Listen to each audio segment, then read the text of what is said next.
Hello friends, welcome back to my channel. আজ আমি তোমাদের সাথে একটা গাজরের কেকের রেসিপি শেয়ার করতে এসেছি। তবে একটু হেলদি ওয়েতে আজকের এই কেকের রেসিপিটি শেয়ার করছি।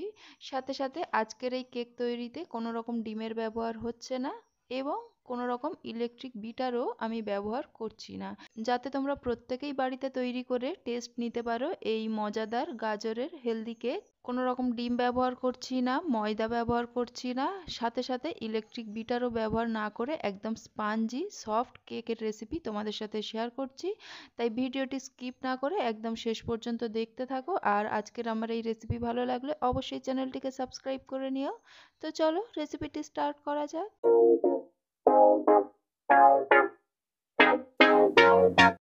মিক্সিং বোল নিয়ে নিয়েছি, কেক ব্যাটারটা রেডি করব। তো মিক্সিং বোলের মধ্যে প্রথমেই দিয়ে দিলাম গুঁড়ো চিনি 3/4 কাপ, আর গরুর দুধ নিয়ে নিয়েছি 1/2 কাপ।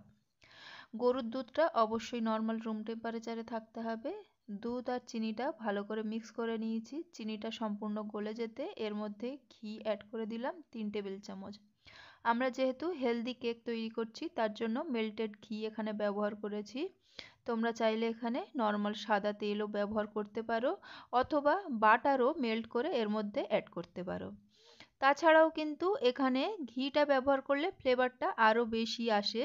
চিনি, দুধ, ঘি ভালো করে মিক্স করে নিয়ে এর মধ্যে এক এক করে অ্যাড করছি গমের আটা 1 কাপ, গুঁড়ো দুধ 1/4 কাপ, এলাচ গুঁড়ো 1/2 চা চামচ, নুন অ্যাড করেছি 1 চিমটি, বেকিং পাউডার অ্যাড করলাম 1 চা চামচ, বেকিং সোডা অ্যাড করে দিলাম 1/4 চা চামচ, ভিনিগার অ্যাড করে দিচ্ছি 1 চা চামচ, আর সবশেষে অ্যাড করছি গ্রেট করা গাজর 1 কাপ।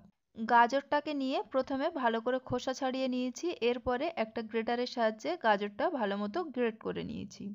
আর আজকে যেহেতু হেলদিভাবে কেকটা বানাচ্ছি তার জন্য আমি গমের আটা ব্যবহার করেছি। তোমরা চাইলে কিন্তু এখানে ময়দাও অনায়াসে ব্যবহার করতে পারো, অথবা 1/2 কাপ ময়দা 1/2 কাপ আটাও ব্যবহার করতে পারো। প্রথমে হ্যান্ড উইস্ক দিয়ে ভালো করে মিক্স করে নিচ্ছিলাম, এরপরে একটু অসুবিধা হচ্ছিল বলে একটা স্প্যাচুলার সাহায্যে আমি ভালো করে সমস্ত উপকরণ মিক্স করে নিলাম। দেখো, এরপরে এর মধ্যে আমি 2 টেবিল চামচ মতো কিশমিশ নিয়ে অ্যাড করে দিচ্ছি। তোমরা চাইলে এখানে কাজু বাদামও অ্যাড করতে পারো, তবে আমি কাজু বাদামটা এখানে অ্যাড করলাম না, শুধুমাত্র কিশমিশটা অ্যাড করে আবারও স্প্যাচুলা দিয়ে ভালো করে সমস্ত উপকরণ মিক্স করে নিচ্ছি। আর অবশ্যই খেয়াল রাখতে হবে যেন কেক ব্যাটারের কোথাও দলা পাকিয়ে না থাকে, একদম স্মুথ টেক্সচার কেক ব্যাটারটা রেডি করতে হবে। দেখো, কেক ব্যাটার আমাদের খুব সুন্দর স্মুথলি রেডি হয়ে গিয়েছে। আর আমি আগে থেকে কেক মোল্ডের মধ্যে একটা বাটার পেপার কেটে লাগিয়ে দিয়েছিলাম, আর উপর থেকে অল্প করে একটুখানি ঘি ব্রাশ করে দিয়েছিলাম। তোমরা চাইলে সাদা তেলও দিয়ে ব্রাশ করে দিতে পারো, যাতে সহজেই কেকটা মোল্ড আউট করে নেওয়া যায়। তো কেক মোল্ডের মধ্যে সমস্ত কেক ব্যাটারটাকে দিয়ে দিয়েছি।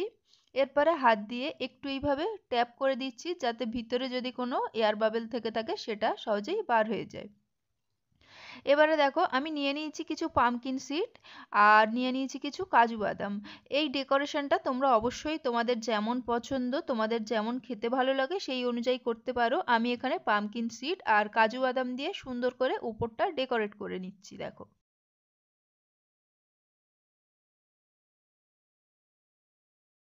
এরপরে এই যে কেক ব্যাটারটা রেডি করলাম কেক মোল্ডে দিয়ে, এটাকে আমি প্রিহিটেড ওভেনে বেক হতে দেব 180 ডিগ্রি সেন্টিগ্রেড তাপমাত্রাতে 40 মিনিটের জন্য।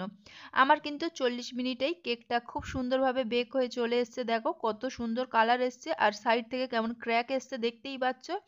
দারুণ বেক হয়েছে কেকটা। আর এই কেকটা যদি তোমরা গ্যাসে বেক করতে চাও সেক্ষেত্রে কড়াটাকে প্রিহিট করে নিতে হবে প্রথমে 10 মিনিট, তারপরে এটাকে 40 থেকে 45 মিনিট একদম লো ফ্লেমে বেক করে নিলেই তৈরি হয়ে যাবে। তো আমার এখানে কেকটা বেক হয়ে যাওয়ার পরে আমি কিছুক্ষণ রেখে দিয়েছিলাম, ঘন্টা দুয়েক, যাতে সম্পূর্ণ ঠান্ডা হয়ে যায়। কেক মোল্ড আউট করার ক্ষেত্রে সব সময় খেয়াল রাখতে হবে যেন কেকটা সম্পূর্ণ ঠান্ডা হয়ে যায়, নয়তো কিন্তু কেকটা ভেঙে যাওয়ার সম্ভাবনা থেকে থাকে। এখানে তোমাদেরকে কেকটা আমি কেটে দেখিয়েছি কতটা সফট আর স্পঞ্জি হয়েছে, তোমাদেরকে প্রেস করে দেখালেই বুঝতে পারবে নিশ্চয়ই। একদম স্পাঞ্জি তৈরি হয়েছে কেক, আর ভীষণ সফট হয়েছিল, মুখে দিতে মিলিয়ে যাচ্ছিল। আর এই কেকটা খেয়ে কিন্তু কোনোভাবে বোঝার উপায় নেই যে এতে কোনো রকমের ডিম ব্যবহার হয়নি বা আটা দিয়ে এই কেকটা তৈরি করা হয়েছে, অথবা কোনো রকম ইলেকট্রিক বিটারেরও ব্যবহার করা হয়নি। সম্পূর্ণ স্প্যাচুলা দিয়েই কেক ব্যাটারটা রেডি করা হয়েছে। খুব সহজে তৈরি হয়ে যায়। অবশ্যই কিন্তু বন্ধুরা তোমরা বাড়িতে ট্রাই করবে। চাইলে তোমরা সম্পূর্ণ এইভাবে আমি যেভাবে দেখিয়েছি হেলদি ওয়েতে তৈরি করতে পারো। তাছাড়াও তোমরা ময়দা বা বাকি উপকরণগুলোকে পরিবর্তন করেও কিন্তু তৈরি করে নিতে পারো। আর বাড়িতে তৈরি করলে কিন্তু এসে আমাকে কমেন্ট করে জানিও তোমাদের গাজরের কেক কেমন তৈরি হয়েছিল বা খেতে কেমন হয়েছিল। আর আজকের আমার এই রেসিপি ভালো লাগলে অবশ্যই ভিডিওটিকে একটা লাইক করে দিও, আর চ্যানেলটিকেও সাবস্ক্রাইব করে নিও। কথা হচ্ছে বন্ধুরা তাহলে আবার পরের ভিডিওতে, ততক্ষণের জন্য টাটা।